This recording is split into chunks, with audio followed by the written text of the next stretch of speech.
Chers camarades peuple d'Afrique, soyez salués en vos rangs, grades et qualités de vos positions respectives. Mes chers frères d'Afrique du Sud, du Nord, de l'Est, de l'Ouest, en passant par le centre, soyez salués en vos rangs, grades et qualités, en vos rôles, fonctions et attributions. Chers camarades, l'heure est grave, l'heure est très très grave. Non, la France-Afrique est en panique. Non, la France-Afrique panique. Chers camarades, ça va pas. Elle se cherche. Frère, mais elle ne trouve pas de solution. Mais, on va aborder Draman Ouattara est venu en France. Pourquoi est-ce qu'il est venu en France? On va aborder ça, bien entendu. On va parler, bien sûr, du Burkina Faso, du Sahel, parce qu'Ibrahim Traoré a fait 2 apparitions successives. Donc, il y a des choses qui doivent se dire à ce niveau-là. On doit aussi parler, chers camarades d'Afrique, du Sénégal. Le Sénégal, Sonko, on l'appelle Sonko le Phénix. Le Phénix, il renaît de ses cendres. Chers camarades d'Afrique, Sonko est sur le terrain en train de faire campagne. On va en parler, bien sûr. Donc, je vous demande de faire le maximum de partage. Mais, il y a une information très, très importante. Ah, l'info. Il y a une information très, très importante. Chers camarades, le PPACI France organise, chers camarades, pour sa première fois, je dis bien pour sa première fois, le PPACI, pour sa première fois, une grande marche. Une grande marche pour demander la réinscription du nom du président Laurent Gbagbo sur la liste électorale et son éligibilité en 2025. C'est Gbagbo qui est notre candidat. C'est Gbagbo qui est le candidat des démocrates en Côte d'Ivoire. C'est Gbagbo qui est le candidat des panafricanistes en Côte d'Ivoire. C'est Gbagbo qui est le candidat des souverainistes en Côte d'Ivoire. C'est Gbagbo qui est le candidat des socialistes en Côte d'Ivoire. C'est Gbagbo qui est le candidat des hommes libres en Côte d'Ivoire. Donc, il va falloir que les hommes, les Africains, dans leur ensemble, les citoyens du monde qui aspirent à la liberté, à la démocratie, au panafricanisme, au souverainisme, chers camarades peu d'Afrique, se joignent à nous ce jour, 13 avril 2024. Place Trocadéro. Place Trocadéro. Tous les Africains et toutes les Africaines, tous les Ivoiriens de tous bords sont invités à prendre part à cette manifestation. C'est-à-dire que ça sera une marche gigantesque. Il faut qu'on fasse une démonstration de force pour leur montrer que le peuple africain est solidaire et que le peuple africain est derrière son leader qui s'appelle Laurent Gbagbo. On va leur mettre plein à la vue, chers camarades. On va leur mettre plein à la vue. Ils ne vont pas croire au monde qui va sortir ce jour. Je compte sur vous et j'ai confiance en vous. Je sais que vous allez sortir pour venir manifester afin que le nom du président Gbagbo soit inscrit sur la liste. Car 2025, il faut que le panafricanisme prenne la Côte d'Ivoire afin que le panafricanisme prospère en Afrique. Alors quand je dis ça, chers camarades peu d'Afrique, je ne m'éloigne pas du sujet, mais on va ici aborder la question de Draman. Mais qu'est-ce que Draman est venu chercher en France?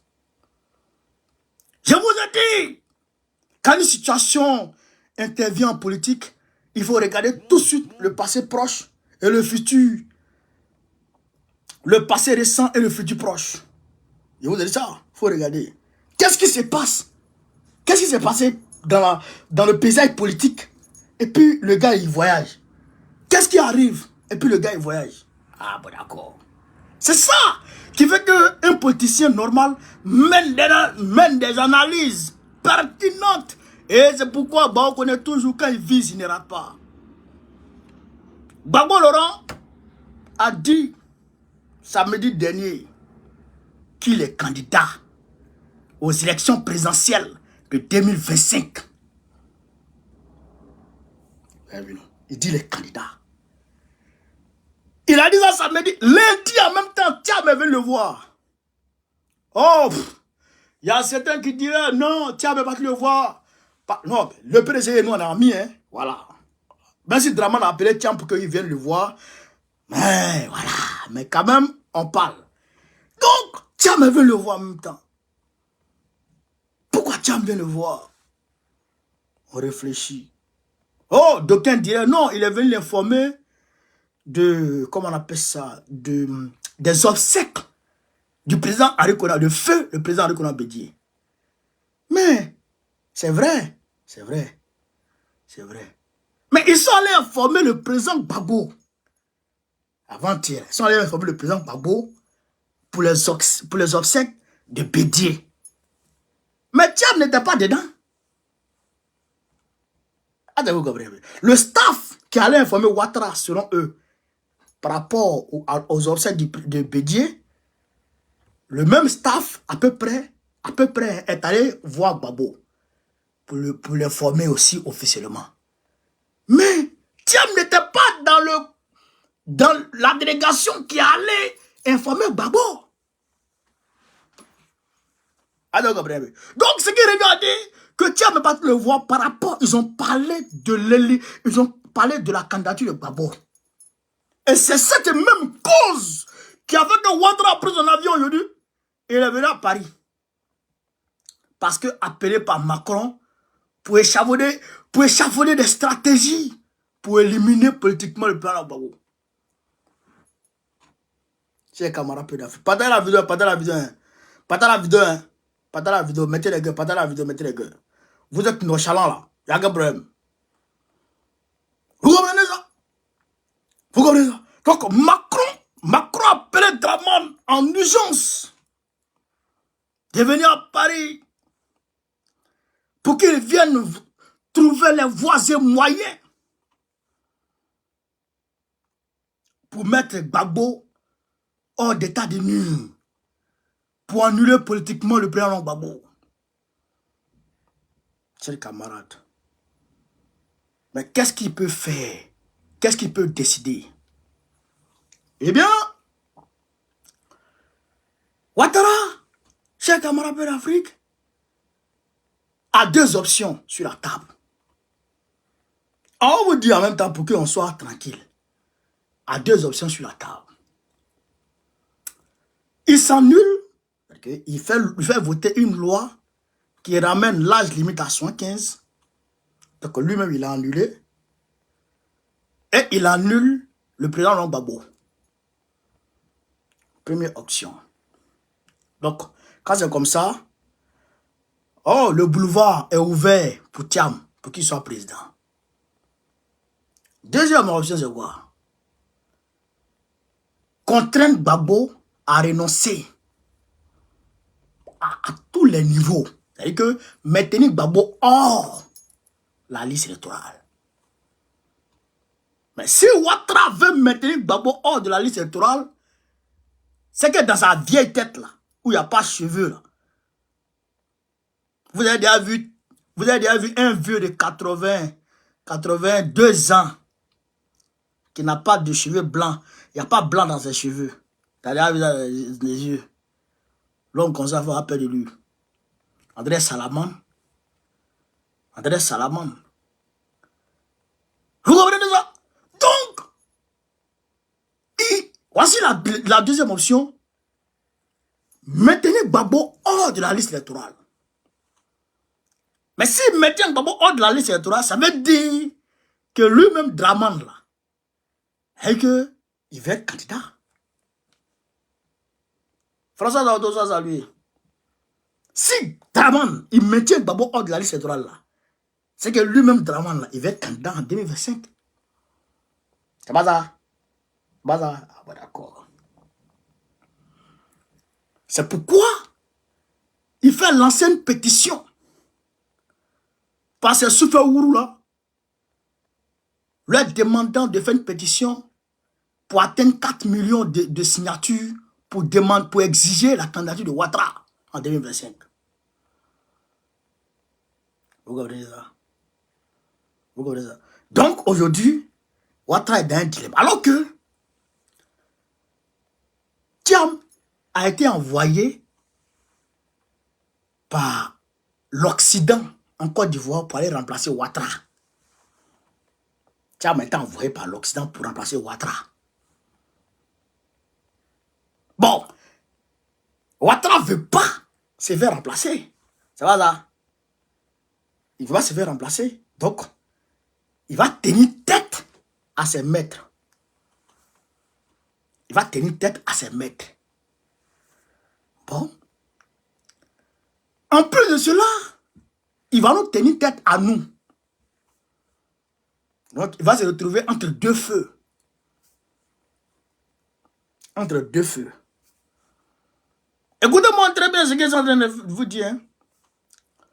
Donc, si nous, on pousse fort, il sera obligé de céder à un niveau. Soit, il cède à la réinscription de notre Gbagbo sur la liste électorale, ce qui est à coup sûr, il va céder. Et donc, il tient tête à ses maîtres. Mais s'il tient tête à ses maîtres, est-ce que ça peut l'arranger s'il tient tête à ses maîtres? Parce que ce qu'on te demande de faire, si tu ne fais pas ça, mais on peut prendre des mesures contre toi. Je prends le cas de Idriss Déby. Idriss Déby, les Blancs l'ont installé. Ils ont enlevé Issa Nabré, ils l'ont mis à la place d'Issa Nabré. Et après, il devient rebelle contre les Blancs. Les Blancs ont mis un sniper quelque part. Et ils l'ont incité à aller au front. Arrivé là-bas, le sniper l'a frappé. Et on a mis son fils. Tout ce qu'il refusait à son fils en train de faire. Donc, si Ouattara s'amuse à tenir tête à ses maîtres, peut-être que ils peuvent créer, ils peuvent susciter un coup d'État pour l'allumer. Pour l'allumer. Donc si le coup d'État l'allume, il tombe et il met quelqu'un à sa place qui peut gérer. Qui peut faire ce qu'ils veulent. Parce que si Ouattara dit qu'il est candidat en 2025, donc il va... Donc, parce que nous, ce que nous on veut, c'est que le nom de Gbagbo soit sur la liste d'abord. Nous là, c'est notre combat principal qui est là. Mais le nom de Gbagbo sur la liste, rendre Gbagbo éligible pour 2025, c'est notre combat qui est là.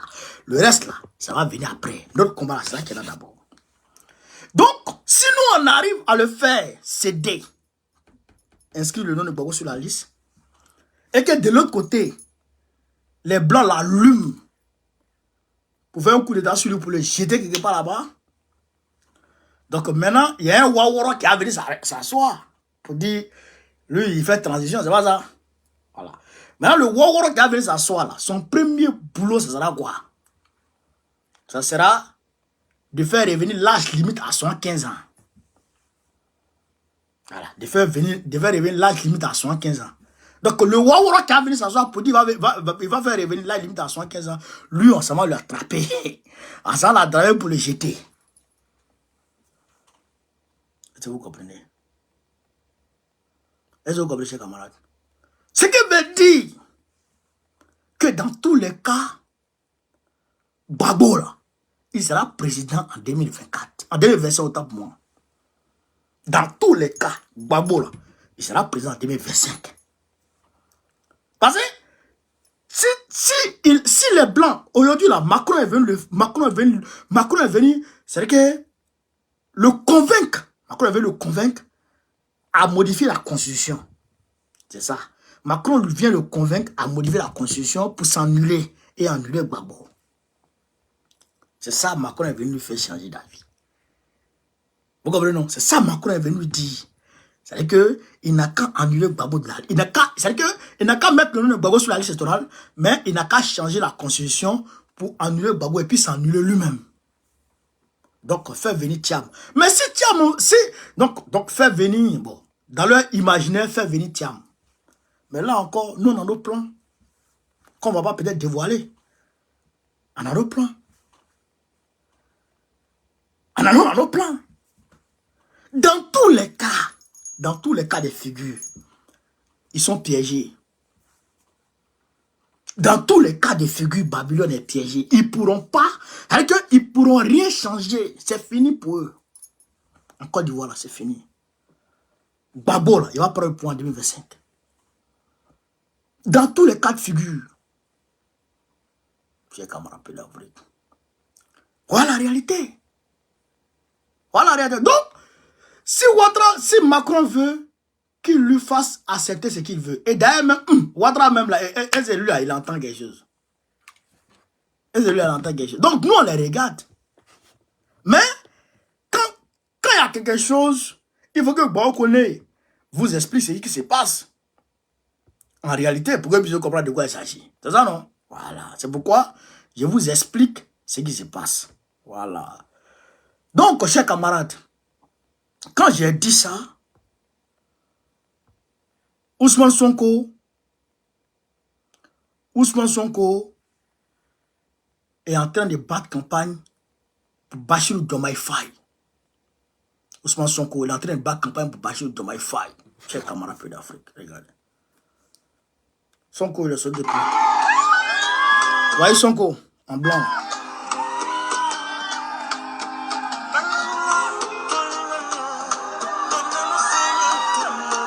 Vous le voyez, non? Vous le voyez en blanc, là? C'est Sonko qui est en blanc, là. Donc, il est en train de battre campagne pour Bassirou Diomaye Faye. Il faut qu'on s'arrête un peu à ce niveau-là pour parler un peu, chers camarades. Sonko, c'est un homme extraordinaire. C'est un homme extraordinaire. Au nom de Dieu, chers camarades. Il est tout souriant. Et il est sur le terrain. Il est en train de battre campagne pour que son candidat désigné puisse gagner.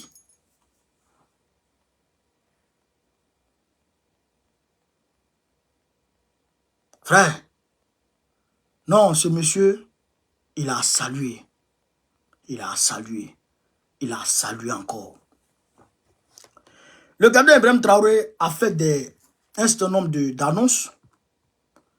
Il a fait un certain nombre d'annonces aujourd'hui. Je crois que c'est hier et aujourd'hui, mais il a pris la parole aussi.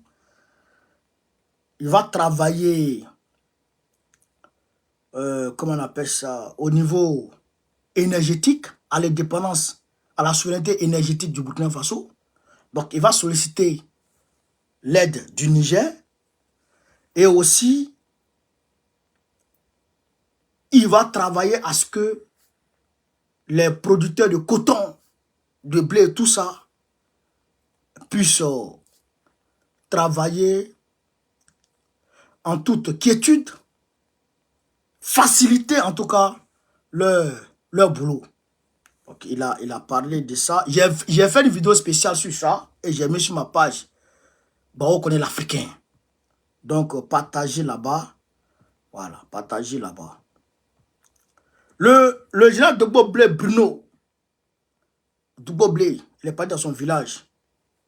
Il a été accueilli en fanfare.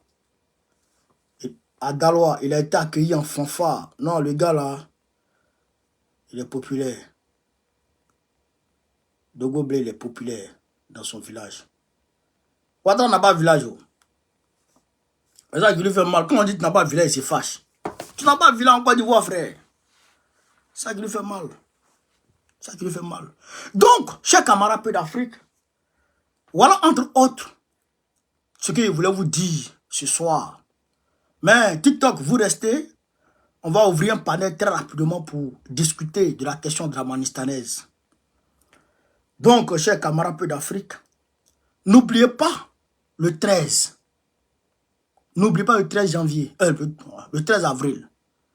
Le 13 avril, à partir de 13h00, tout le monde à la place Trocadéro pour demander la réinscription du nom du président Laurent Gbagbo et son éligibilité pour 2025. C'est un combat qui commence, hein. Vous pensez qu'on est dans l'amusement, c'est un combat qui commence. Et son éligibilité pour 2025. Tout le monde à la place Focadero, c'est ligne 9, ligne 6. À 13 h, on va faire une grande marche. On sera au moins 10 000 personnes. Marcher pour aller. Vous qui aimez faire politique dans vos salons là, c'est le moment d'arrêter de faire politique de salon. Hein. Voilà, c'est le moment d'arrêter de faire politique de salon, politique de chambre là. Vous restez dans votre chambre et vous dites, vous faites politique, vous soutenez Gbagbo là. On ne soutient pas quelqu'un dans la chambre. Hein. Vous qui soutenez Gbagbo dans votre chambre là, votre soutien là c'est zéro. Hein. On vous dit ça en même temps. Venez le soutenir dehors. Que le monde entier vous voit en train de soutenir. Vos soutiens dans la chambre là. Et après, c'est vous qui venez dire on soutient, on soutient. On n'est pas d'accord. Hein.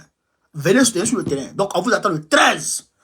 C'est de ça qu'il s'agit. Donc, chers camarades pays d'Afrique, je vous demande de partager au maximum la vidéo, de la mettre partout à travers le monde entier. Sur ce, vive l'Afrique libre. Vive le panafricanisme. Vive tous les présidents panafricains. Gbagbo président de 2025. Inch'Allah. Partagez la vidéo encore, chers camarades.